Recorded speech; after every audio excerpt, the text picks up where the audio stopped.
मुफ्ती तारिक मसूद के बयानात के लिए मुफ्ती साहब के ऑफिशियल चैनल मुफ्ती तारिक मसूद स्पीचेस को सब्सक्राइब करें। फ़इज़ा क़रअतल क़ुरआन फ़स्तइज़ बिल्लाहि मिनश्शैतानिर रजीम। कुरान की आदत है बाज़ दफ़ा अचानक टॉपिक चेंज कर देता है, तो हमें तो ये लगता है कि इसमें रब्त नहीं है, लेकिन चूँकि कुरान वाज़ो नसीहत की किताब है, वाज़ो नसीहत करने वाला आपके एहसासात और जज्बात का ख्याल रख के टॉपिक को चेंज करता रहता है। इसकी मिसाल ऐसे है जैसे एक बाप अपने बेटे को समझा रहा हो और दरमियान में वो ज़रूरत महसूस करे कि मेरा टॉपिक तो ये चल रहा है लेकिन ज़रूरत इस बात की अभी इसको इस पर तंबी की जाए, तो फ़ौरन टॉपिक चेंज करके उस पर तंबी कर देता है। तो अब चूँकि कुरान के मज़ामीन भी बड़े अट्रैक्टिव हैं और इंसान को अपनी तरफ माइल करते हैं, लेकिन शैतान बीच में रुकावट डालता है। शैतान इस कुरान को आपके दिल में नहीं दाखिल होने देता और शैतान वसवसे लेकर आता है कि ऐसा तो नहीं कि अल्लाह के ये सियासी नारे हों कि तुम तौबा पर कायम रहो तो तुम्हें पाकीज़ा ज़िंदगी मिलेगी और तुम्हें आखिरत में बहुत बड़ा अजर मिलेगा। ऐसा तो नहीं ये सियासी बातें हों। अभी मज़े की जो ज़िंदगी अय्याशी वाली ज़िंदगी जो गुनाहगार लोग गुजार रहे हैं, पता चला हम उससे भी महरूम हो गए और दुनिया भी मुसीबत और आखिरत ना निकली तो क्या होगा हमारा। तो ये वसवसे शैतान के आते हैं। इसलिए कुरान कहता है फ़इज़ा क़रअतल क़ुरआन, ए मुखातब जब तू कुरान की क़िरात किया कर, फ़स्तइज़ बिल्लाह, तो अल्लाह के ज़रिए पनाह मांगा कर, मिनश्शैतानिर रजीम, शैतान मरदूद से। ये पनाह दिल से मांगना वाजिब है, ज़बान से मांगना मुस्तहब है। यानी दिल से मांगने का मतलब क्या कि जब आप तिलावत करें या कोई भी अच्छा अमल करें तो एक अल्लाह पर एतमाद और तवक्कुल होना चाहिए।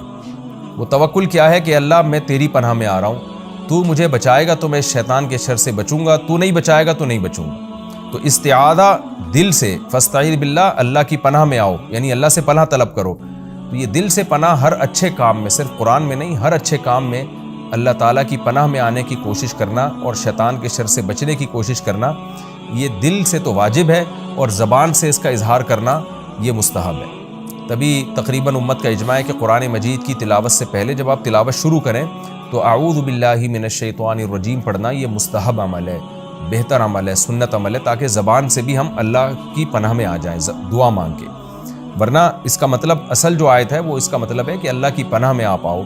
और अल्लाह की पनाह में कैसे आएंगे? अल्लाह पे एतमाद करके, अल्लाह पे तवक्कुल करके, और उसका एक ज़रिया अल्लाह से दुआ मांगना भी है। तो दुआ मांग के भी हम अल्लाह की पनाह में आ सकते हैं। और दुआ कैसे? आऊज़ु बिल्लाहि मिनश्शैतानिर रजीम। तो कुरान की तिलावत से पहले बिस्मिल्लाह पढ़ना भी सुन्नत है और आऊज़ु बिल्लाह पढ़ना भी सुन्नत है। और इसमें शरई मसला ये है कि जब आप बिल्कुल कुरान मजीद की तिलावत की इब्तिदा कर रहे हैं, यानी आप कहीं काम से फारिग होकर बैठे अब कुरान पढ़ रहे हैं, तो आऊज़ु बिल्लाह भी पढ़ें, बिस्मिल्लाह भी पढ़ें।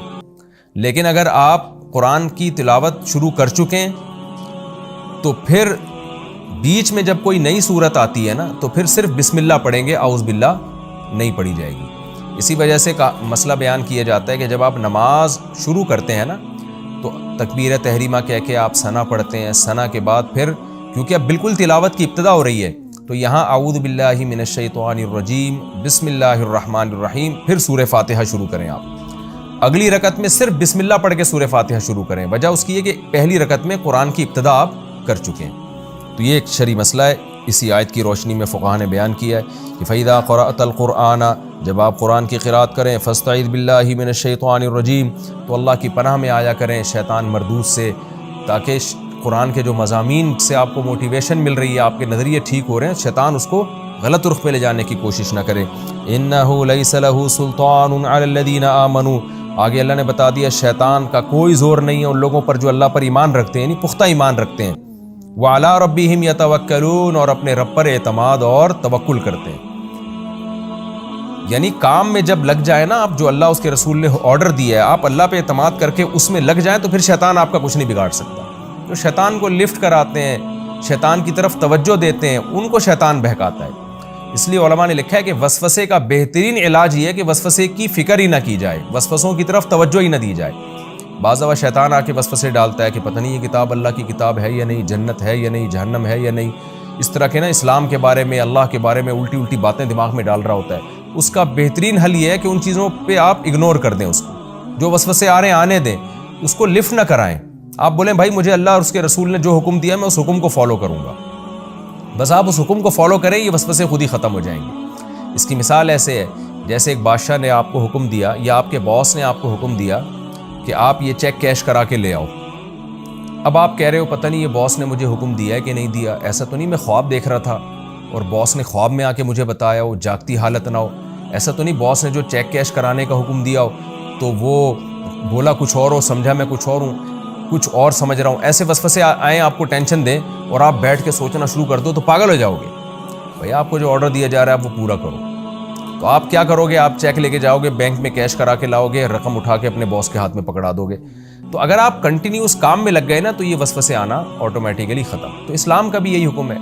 اللہ میاں نے حکم دیا وضو کرو, اب وہمیوں کو وہم ہونا شروع ہو جاتا ہے, پتہ نہیں میں نے 3 دفعہ کیا ہے یا 4 دفعہ کیا ہے, پتہ نہیں میرے بال خوش تو نہیں رہ گیا. تو بھئی آپ اللہ کے آرڈر کو پورا کرو, ہاتھ دھو, 3 دفعہ کلی کرو, 3 دفعہ ناک میں پانی ڈالو, 3 دفعہ چہرے کو دھو لو. پھر اگر جو بھی خیال آتا رہے بال تو نہیں سوکھا رہ گیا, اس کو اگنور کر دو. بھائی مجھے اللہ نے 3 دفعہ منہ دھونے کا حکم دیا, میں 3 دفعہ دھوؤں گا, 3 دفعہ بازو دھوؤں گا, نماز میں کھڑا ہو جاؤں گا, سورہ فاتحہ پڑھوں گا, بسم اللہ پڑھ کے سورہ شروع کروں گا. اس میں تجوید کی کچھ اگر غلطیاں ہو بھی جاتی ہیں تو معاف ہیں وہ. اس میں ہاں کو اتنا وہمی لوگ جیسے نکال رہے ہوتے ہیں اور اتنا ٹینشن میں جا رہے ہوتے ہیں, یہ ٹینشن ناجائز ہے, حرام ہے, اس پہ ثواب نہیں ملے گا آپ کو. تو ایک پراپر وے میں آپ پڑھیں اور پھر سلام پھیر کے نماز ختم کر دیں, اللہ کے حکم کو پورا کر دیں. تو وہم کا سب سے, وسوسوں کا سب سے بہترین علاج یہ ہے کہ اللہ نے جو آرڈر کیا, جو آرڈر دیا اس کو جلدی جلدی آپ پورا کر دیں تسلی کے ساتھ. تسلی کا مطلب یہ کہ جلدی میں بگاڑے نہیں اور اتنا سنوارے بھی نہیں کہ وہم کے مریض بن جائیں. جو آرڈر دیا اس کو پورا کرتے چلے جائیں اور شیطان کی طرف دھیان نہ دیں آپ. تو یہ جو الٹے سیدھے وسوسے جنت کے بارے میں, اللہ کے بارے میں, رسول کے بارے میں آتے ہیں, خود بخود غائب ہو جائیں گے. تو اللہ فرماتے ہیں انہ لیس لہ سلطان علی الذین آمنوا وعلی ربہم یتوکلون, جو اپنے رب پہ توکل کرتے ہیں شیطان کو ان پہ زور نہیں چلتا.